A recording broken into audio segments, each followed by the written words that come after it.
जय गुरुजी, शुक्राना गुरुजी। महाराज के चरणों में अनंतम अनंतम प्रणाम। सभी संगत को मेरा प्रणाम। मैं अपना सत्संग गुरुजी के मंत्र से स्टार्ट कर रही हूँ। ओम नमः शिवाय, शिवजी सदा सहाय। ओम नमः शिवाय, गुरुजी सदा सहाय। मैं मध्य प्रदेश से बोल रही हूँ। मैं अपना शुक्राना सत्संग शेयर करने जा रही हूँ। मैं काफी दिनों से गुरुजी के मैसेज मेरे पास काफी दिनों से गुरुजी के मैसेज आ रहे थे कि अपना शुक्राना सत्संग शेयर करूं, पर मेरे अंदर बहुत डर था और मैं रोज सोच कर भी नहीं कर पा रही थी। पर आज गुरुजी की कृपा से मैं अपना सत्संग शेयर कर रही हूँ। आप सभी संगत को मेरा प्रणाम। अगर यह सत्संग शेयर करने में मेरे से कुछ गलती हो तो मुझे माफ करना। गुरुजी कितने दयालु हैं ये आप सभी जानते हैं, पर मैंने कभी भी सपने में भी नहीं सोचा था कि गुरुजी मुझे अपने साथ जोड़ेंगे और इतनी भीड़ में गुरुजी मुझे चुनेंगे। बात उन दिनों की है, अभी 7 जून की मेरा छोटा बेटा काफी बीमार हो गया था। मैं अपने मायके जा रही थी, तभी रास्ते में वो इतना बीमार हुआ कि वो संभाले नहीं संभल रहा था, तो हमने उसको भोपाल में एडमिट किया। उसे बुखार काफी टाइम से आता रहता था, पर मेरे अंदर कभी डर नहीं आया था। पर इस बार मेरे अंदर काफी दिनों से एक डर अंदर ही अंदर मुझे लग रहा था कि कुछ गलत ना हो जाए, गलत ना हो जाए। उसी टाइम मेरे यूट्यूब पे गुरुजी के मैसेज आ रहे कि तू तेरे बेटे को बहुत बड़ा संकट है, तू उसे बचा ले, तू मेरा सत्संग सुन।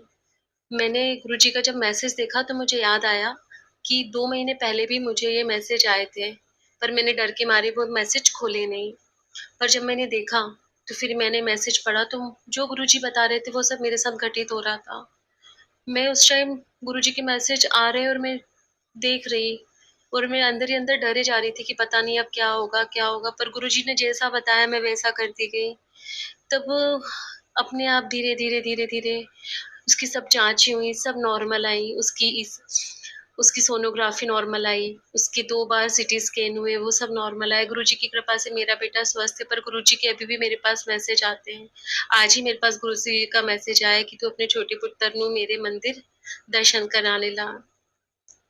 मेरी लाइफ में बहुत सारे स्ट्रगल चल रहे हैं, बहुत परेशान हूँ मैं काफी दिनों से। उसमें मेरे पति की तबीयत सबसे पहले थी। मैं काफी दिनों से अपने पति की तबीयत के कारण परेशान थी, दिनों से नहीं सालों से।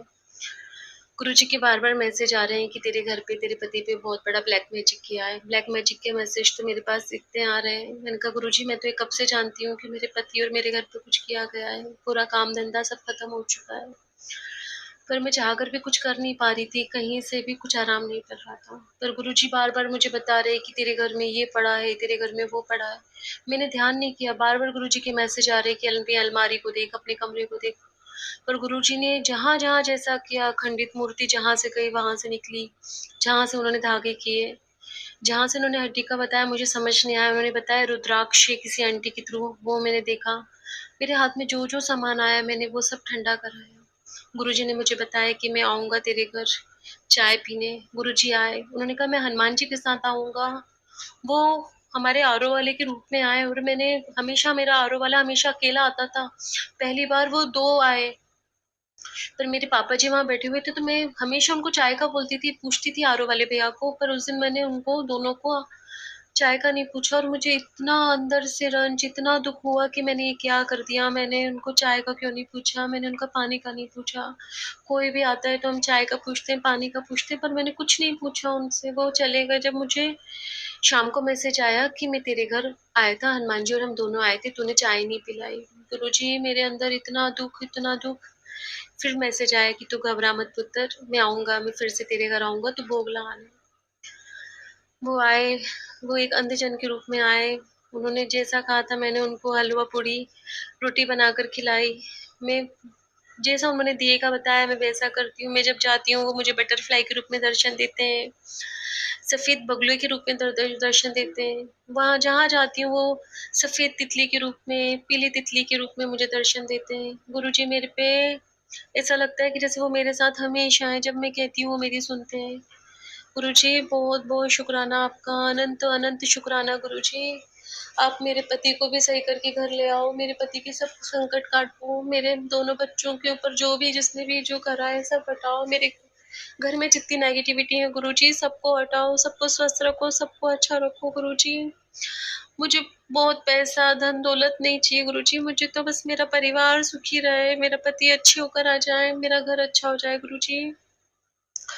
मेरे को सिर्फ़ यही चाहिए, आपसे मेरी यही विनती है, मेरी आपसे यही अरदास है गुरुजी, सब कुछ अच्छा करो मेरे घर में। मेरे घर में जो नेगेटिविटी है, जो आपको और हटवाना है, आपने मुझे कल भी कहा तेरे कमरे में मुझे समझ नहीं आ रहा था, तो आपने मुझे पूरा बताया कि मेरे पलंग के अंदर जो सामान है, फिर मुझे ध्यान आया कि फर्नीचर का बहुत सारा सामान अभी भी मेरे पलंग के अंदर पड़ा है, मेरा कमरा कंप्लीट नहीं हुआ गुरुजी, मैं वो भी हटा दूँगी। आपने जो जैसा कह रहे हैं आप, मैं वो सब करूँगी। मुझे बहुत डर लग रहा था अपना सत्संग शेयर करने में, कैसे करूँ, क्या करूँ? मुझे अभी भी समझ नहीं आ रहा कि मैं क्या बोल रही हूँ, मुझे कुछ नहीं पता। बस जो-जो आप क्या नहीं कर रहे हो गुरुजी, आपने मेरा हाथ पकड़ लिया बस। मैं तो इतनी बेकार हूँ कि मैं कुछ भी चीज़ कंटिन्यू रख ही नहीं पाती हूँ, कर ही नहीं पाती हूँ। आज करा कल छोड़ा, आज करा कल छोड़ा। पर गुरुजी आप अपना साथ मुझसे कभी मत छुड़ाना। आप एक बच्चे को जैसे माँ-बाप हमेशा रखते हैं, ऐसे आप मेरे साथ हमेशा संग रहना, मेरे अंग संग रहना, मेरे बच्चों के अंग संग, मेरे पति के अंग संग। बस मेरे पति पे इतनी कृपा करना गुरुजी कि वो अब मान-सम्मान की ज़िंदगी जी पाएँ, अपने स्वाभिमान की ज़िंदगी जी पाएँ। वो उनके अंदर आए कि हाँ, मैं अपना परिवार चला सकता हूँ गुरुजी। वो कम पैसा लाए, वो चलेगा, बस आत्मसम्मान से हम भी जिएँ और वो भी जिएँ। गुरुजी बस आप हमेशा, हमेशा, हमेशा मेरे साथ, मेरे बच्चों के साथ, मेरे परिवार, मेरे पति के साथ रहना। जैसे आपने मुझे अपने पे विश्वास दिलाया है गुरुजी, अपने साथ रखा है, आपने मुझे चुना है, ऐसे मेरे पति को गुरुजी ब्लेस करो, उनको अपना एहसास दिलाओ, उनके साथ रहो, वो वहाँ अकेले हैं। मैं अकेले तो नहीं है, मैंने बोल रखा है गुरुजी आपके साथ है और गुरुजी आपसे कह रखा है कि आप उनके साथ हो तो वो अकेले नहीं है। आज भी डॉक्टर का फ़ोन आया था कि वो अच्छे से सब कर रहे हैं, आज खुश हैं गुरुजी, बस उनके साथ रहना। कोई भी नेगेटिविटी हमारे घर को नहीं छुए, कोई भी मुझे नहीं पता हमारे घर पे कौन क्या कर रहा है गुरुजी, आप उनकी मति चेंज कर दो। वो हमसे पता नहीं क्यों नफ़रत करते हैं, उनके दिलों में हमारे लिए प्यार जगा दो गुरुजी। मैं ना गलत किया है, ना करूँगी, कभी-कभी मेरी वाणी पे मेरा कंट्रोल नहीं होता, वो मैं करूँगी। मम्मी-पापा के साथ, सबके साथ अच्छे से रहूँगी, मैं अच्छे से रहती हूँ, ये आपको पता है। पर मैं जो आप कह रहे हो ना, मैं आपके बिल्कुल कहे अनुसार चलूँगी गुरुजी, आप बस करवाते रहना, अच्छा-अच्छा मैं सब करूँगी गुरुजी। अपनी निगाहें हम पर रखना, अपना हाथ हमारे सर पर रखना गुरुजी। आपका पहरा आपने कहा था मेरा और हनुमान जी का पहरा तेरे घर में है गुरुजी, मेरे घर में हमेशा अपना पहरा बनाए रखना, अपनी मेहर रखना गुरुजी। कोटि-कोटि धन्यवाद गुरुजी। आपका मंत्र पढ़ रही हूँ गुरुजी। ओम नमः शिवाय, शिव जी सदा सहाय, ओम नमः शिवाय, गुरु जी सदा सहाय। इसी को कहते हुए मैं अपने सत्संग को विराम देती हूँ। अगर कुछ भी मेरे कहने पे त्रुटि हुई तो सब मुझे माफ़ करना। सबका भला करना गुरुजी, जो ये संगत शेयर करें उनका भी भला करना, जो ये सुने उनका भी भला करना गुरुजी। सबको अपनी शरण में लेना गुरुजी। आप भगवान हैं, साक्षात भगवान हैं। प्रणाम गुरुजी, प्रणाम गुरुजी, प्रणाम गुरुजी। बहुत बहुत शुक्राना संगत जी यह सत्संग सुनने के लिए। संगत जी, अगर आप भी अपना कोई सत्संग गुरु परिवार के साथ, गुरु संगत के साथ शेयर करना चाहते हैं तो आप हमें ऑडियो रिकॉर्ड करके, लिख कर या वीडियो रिकॉर्ड करके भी भेज सकते हैं। हम कोशिश करेंगे कि हम आपके सत्संग गुरु परिवार के साथ इस चैनल के माध्यम से शेयर करें। संगत जी, आज के इस सत्संग को हम यहीं पर विराम करते हैं। यह एक सेवा है जो हम सभी को करनी चाहिए। जय गुरु जी, शुक्राना गुरु जी।